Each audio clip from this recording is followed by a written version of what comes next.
Hi, hello and welcome to Tech with Hema. இன்னைக்கு வீடியோவில் நம்ம primary key constraints பற்றி பார்க்க போகிறோம். primary keyனா என்னன்னு சொல்கிறதுக்கு முன்னாடி in general SQLல constraintsனா என்னன்னு பார்க்கலாம். ஒரு டேபிளில் இருக்க டேட்டா இப்படிலாம் இருக்கணும்னு சில ரூல்ஸ் அப்ளை பண்ணுறது தான் constraints. இந்த டேபிளில் இந்த பர்டிகுலர் காலமில் டேட்டா இப்படி தான் இருக்கணும்னு ஸ்பெசிஃபை பண்ணுறது. ஃபார் எக்ஸாம்பிள், இந்த காலமில் நல் வேல்யூஸே இருக்கக்கூடாது, இந்த காலமில் வேல்யூஸ் எப்போவும் யூனிக்காக தான் இருக்கணும், டூப்ளிகேட் ஆகக்கூடாது, இந்த காலமில் எப்போவும் பாசிட்டிவ் நம்பர்ஸ் தான் இருக்கணும் அப்படிங்கிற மாதிரி. இப்போ ஒரு டேபிளில் ஒரு ரெக்கார்டை எப்படி யூனிக்காக ஐடென்டிஃபை பண்ணுவீங்க? எக்ஸாம்பிளுக்கு ஸ்டூடெண்ட்ஸ் டேபிள் எடுத்துக்கோங்க. ஒவ்வொரு ஸ்டூடெண்ட்டையும் எப்படி யூனிக்காக ஐடென்டிஃபை பண்ணுறது? நேம் கூட ஒரே மாதிரி இருக்கும், பட் ஸ்டூடெண்ட் ஐடி டூப்ளிகேட் ஆகாது இல்லையா? ஸ்டூடெண்ட் ஐடி வச்சு அந்த பர்டிகுலர் ஸ்டூடெண்ட்கான எல்லா டேட்டாவையும் ரிட்ரீவ் பண்ண முடியும். சரி, நமக்கு தெரியும் ஒரு ஸ்டூடெண்ட் ஐடி ஒரு ஸ்டூடெண்ட்க்கு மட்டும்தான்னு. அதை எப்படி DBMSக்கு சொல்வீங்க? அதுக்கு தான் ப்ரைமரி கீ கன்ஸ்ட்ரெண்ட். ப்ரைமரி கீ கன்ஸ்ட்ரெண்ட்டை ஒரு காலம்க்கு அப்ளை பண்ணோம்னா அந்த காலமில் யூனிக் வேல்யூஸ் மட்டும்தான் இருக்கும். அப்புறம் அந்த காலம்க்கு எந்த ரெக்கார்ட்க்குமே நல் வேல்யூஸ் இருக்காது. இன்னொரு விஷயம், ஒரு டேபிளில் ஒரு ப்ரைமரி கீ தான் இருக்க முடியும். ஆனால் அந்த ப்ரைமரி கீ ஒரே ஒரு காலமாகவும் இருக்கலாம், 2 இல்லை அதுக்கு மேலே காலம்ஸு ஒன்றா சேர்ந்தும் இருக்கலாம். அந்த மாதிரி ஒரு காலம்க்கு மேலே இருக்க ப்ரைமரி கீயை காம்போசிட் கீனும் சொல்லுவாங்க. நாம் இப்போ எக்ஸாம்பிளோட இது எல்லாத்தையும் பார்க்கலாம். இப்போ நான் யூனிவர்சிட்டிங்கிற டேட்டா பேஸில் ஸ்டூடெண்ட்ஸுன்னு ஒரு டேபிள் க்ரியேட் பண்ணுறேன். இந்த டேபிளில் student ID, first name, last name, date of birth, gender இந்த காலம்ஸ் கொடுத்து டேபிள் க்ரியேட் பண்ணுறேன். நான் இப்போ எந்த கன்ஸ்ட்ரெண்ட்டுமே டிஃபைன் பண்ணல, ஜஸ்ட் நார்மலாக வெறும் காலம்ஸ் வச்சு நான் இந்த டேபிளை க்ரியேட் பண்ணுறேன். க்ரியேட் ஆகிடுச்சு. இப்போ இந்த டேபிளில் கொஞ்சம் ரெக்கார்ட்ஸை நான் இன்சர்ட் பண்ணுறேன்.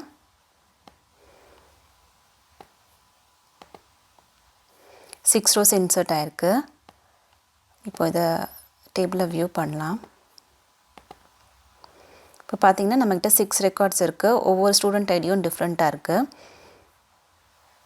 இப்போ நான் இன்னொரு ரெக்கார்ட் இன்சர்ட் பண்ணுறேன். சேம் ஆல்ரெடி யூஸ் பண்ண ஸ்டூடெண்ட் ஐடியை யூஸ் பண்ணி நம்ம இன்னொரு ரெக்கார்ட் இன்சர்ட் பண்ணுறேன். 1006 நமக்கு ஆல்ரெடி கோகுல் ராம்ன்ற ஸ்டூடெண்ட்டுக்கு இருக்குது. இப்போ நான் அகைன் காயத்ரி வினோத்ன்ற ஸ்டூடெண்ட்க்கு அதே ஏற்கனவே யூஸ் பண்ணியிருக்க ஸ்டூடெண்ட் ஐடியை கொடுத்து நான் இன்சர்ட் பண்ணுறேன்.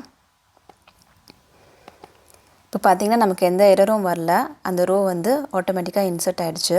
இப்போ நீங்கள் செலக்ட் பண்ணிங்கன்னா 1006ங்கிற ஸ்டூடெண்ட் ஐடிக்கு 2 ஸ்டூடெண்ட்டோட டீட்டெயில்ஸ் இருக்குது.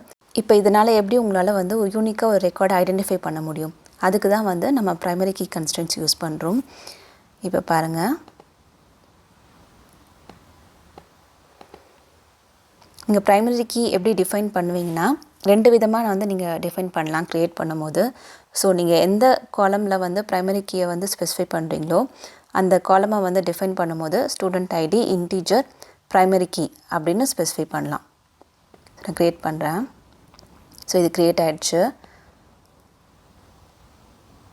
இது ஒரு மெத்தட். நீங்கள் இன்னொரு மெத்தடும் யூஸ் பண்ணலாம். இப்போ நான் அகைன் இதை ட்ரா பண்ணிவிட்டு நான் க்ரியேட் பண்ணுறேன். டேரெக்டாக அந்த பர்டிகுலர் ஃபீல்டுக்கு நேராக ப்ரைமரி கீன்னு கொடுக்குறது ஒரு மெத்தட் க்ரியேட் பண்ணும்போது. இன்னொன்று என்னென்னா, நீங்கள் அந்த கன்ஸ்ட்ரெண்ட்க்கு நேம் கொடுத்து க்ரியேட் பண்ண முடியும். இந்த ஸ்டூடெண்ட் ஐடி இன்டீஜர்னு நார்மலாக டிஃபைன் பண்ணிவிட்டு கடைசியாக கன்ஸ்ட்ரெண்ட், அந்த கன்ஸ்ட்ரெண்ட்க்கு ஒரு நேம். ஸோ இது ப்ரைமரி கீங்கிறதுனால ப்ரைமரி கீ அண்டர்ஸ்கோர் ஸ்டூடெண்ட்ஸ் கொடுத்துருக்கேன்.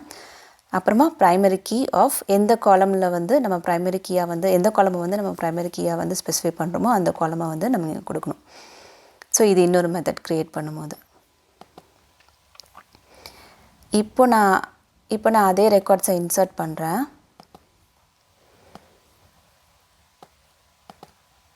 ரெக்கார்ட் இன்சர்ட் பண்ணியிருக்கேன்.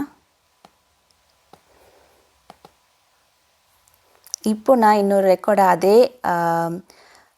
1006ங்கிற ஸ்டூடெண்ட் ஐடி வச்சு இன்னொரு ரெக்கார்டை இன்சர்ட் பண்ணினா நமக்கு வந்து இப்போ உங்களுக்கு வந்து எரர் வரும் பாருங்கள்.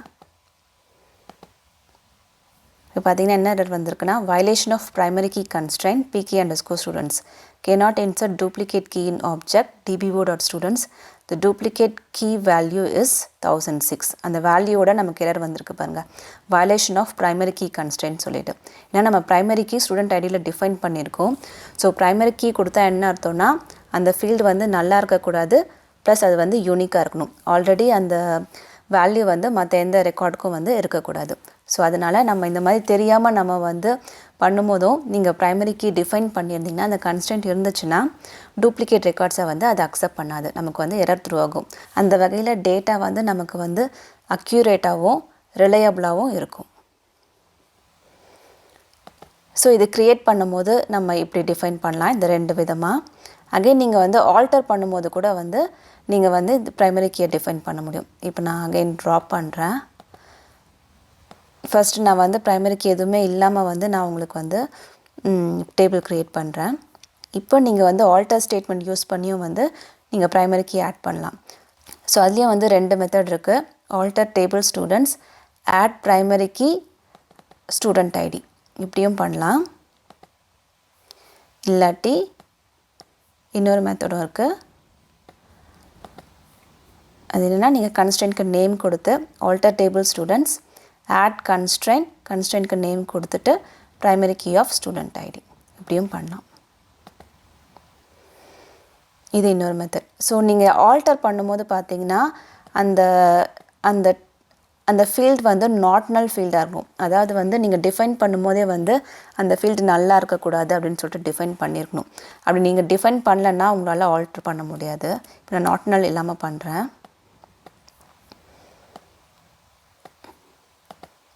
இப்போ நீங்கள் ஆல்டர் டேபிள் யூஸ் பண்ணிங்கன்னா அது வந்து எரர் வரும் cannot define primary key constraint on nullable column in table students அந்த காலம் வந்து நல்லபிளாக இருக்கிறதுனால நீங்கள் ஆல்டர் பண்ணும்போது அதை வந்து ப்ரைமரி கீயாக மாற்ற முடியாது ஸோ அதனால் நீங்கள் நாட் நல்னு டிஃபைன் பண்ணியிருந்தால் தான் உங்களால் வந்து ப்ரைமரி கீ வந்து ஆல்டர் ஸ்டேட்மெண்ட் மூலமாக வந்து ப்ரைமரி கீயை வந்து டிஃபைன் பண்ண முடியும் இப்போ நம்ம அகைன் நாட் நல்னு கொடுக்குறேன் இப்போ நீங்கள் வந்து ஆல்டர் டேபிள் யூஸ் பண்ணிங்கன்னா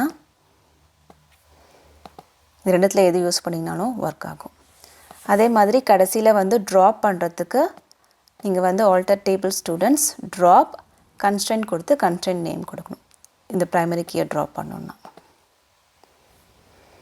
இது ஒன்று ஸோ இது வந்து நீங்கள் இதில் பார்த்தீங்கன்னா நான் வந்து ஜஸ்ட் ஒரே ஒரு ஃபீல்டை வந்து ப்ரைமரி கீயாக கொடுத்துருக்கேன் ஸோ இந்த டேபிளில் வந்து ஸ்டூடெண்ட் ஐடி மட்டும்தான் ப்ரைமரி கீ இப்போ சப்போஸ் உங்களுக்கு 2 இல்லை அதுக்கு மேலே இருக்க ஃபீல்ட்ஸ் வந்து ப்ரைமரி கீயாக கொடுக்கணுன்னா அதை தான் வந்து நம்ம காம்போசிட் கீன்னு சொல்லுவோம் 2 இல்லை 2க்கு அதிகமான ஃபீல்ட்ஸை வந்து ப்ரைமரி கீயாக டிஃபைன் பண்ணுறது இப்போ எக்ஸாம்பிளுக்கு ஆர்டர் டீட்டெயில் டேபிள் எடுத்துக்கோங்க இதில் பார்த்தீங்கன்னா order ID product ID date of purchase and price கொடுத்துருக்கேன் so order ID product ID ரெண்டும் சேர்த்து தான் வந்து ப்ரைமரி கீ இந்த டேபிளில் ஒரு ரெக்கார்டை யூனிக்காக ஐடென்டிஃபை பண்ணோன்னா ஆர்டர் ஐடி ப்ராடக்ட் ஐடி ரெண்டுத்தையும் வச்சு தான் இந்த டேபிளில் வந்து நம்ம யூனிக்காக ரெக்கார்ட் ஐடென்டிஃபை பண்ண முடியும் ஸோ இந்த மாதிரி காம்போசிட் கீயை வந்து எப்படி டிஃபைன் பண்ணுறதுனா நீங்கள் தனித்தனியாக நம்ம இந்த சிங்கிளுக்கு இதுக்கு கொடுத்த மாதிரி தனித்தனியாக நீங்கள் ஜஸ்ட் ப்ரைமரி கீ அப்படின்னு சொல்லிட்டு ப்ரைமரி கீன்னு கொடுக்க முடியாது நீங்கள் கன்ஸ்ட்ரெயின்ட் நேம் கொடுத்து தான் பண்ண முடியும் இந்த மெத்தட்க்கு so constraint PK underscore order டீட்டெயில்ன்றது அந்த ப்ரைமரி கீயோட name primary key of order ID product ID இந்த டேபிள் க்ரியேட் ஆகிடுச்சு ஆல்டர் பண்ணுறதுக்கு அதே மாதிரி நீங்கள் நாட் நல்னு டிஃபைன் பண்ணியிருக்கணும் இப்போ நான் இதை க்ரியேட் பண்ணுறேன் ஆர்டர் ஐடி ப்ராடக்ட் ஐடி ரெண்டுமே நாட் நல் டிஃபைன் பண்ணி கன்ஸ்ட்ரெயின்ட் ப்ரைமரி கீ இங்கே கொடுக்காமல் பண்ணுறேன் ஸோ நீங்கள் ஆல்டர் டேபிள் ஸ்டேட்மெண்ட்டில் alter table order detail add கன்ஸ்ட்ரெயின்ட்டோட name primary key of order ID product ID அவ்வளோதான் க்ரியேட் ஆகிடுச்சு இப்போ உங்களுக்கு ப்ரைமரி கீ கன்ஸ்ட்ரெயின்ட்னா என்ன அதை எப்படி யூஸ் பண்ணணும்னு தெரிஞ்சிருக்கும்னு நினைக்கிறேன் அடுத்த வீடியோவில் நம்ம இன்னும் சில கன்ஸ்ட்ரெயின்ட்ஸ் பற்றிலாம் பார்க்கலாம் நீங்கள் SQLல பர்டிகுலராக ஏதாவது ஒரு டாபிக் பற்றி தெரிஞ்சுக்கணும்னு நினச்சா அதை கமெண்ட் பாக்ஸில் சொல்லுங்கள் நான் சொல்கிற விதம் உங்களுக்கு பிடிச்சிருந்து இன்னும் நிறைய தெரிஞ்சுக்க விரும்புனா மறக்காமல் இந்த சேனலை சப்ஸ்கிரைப் பண்ணுங்கள் See you soon. Bye-bye.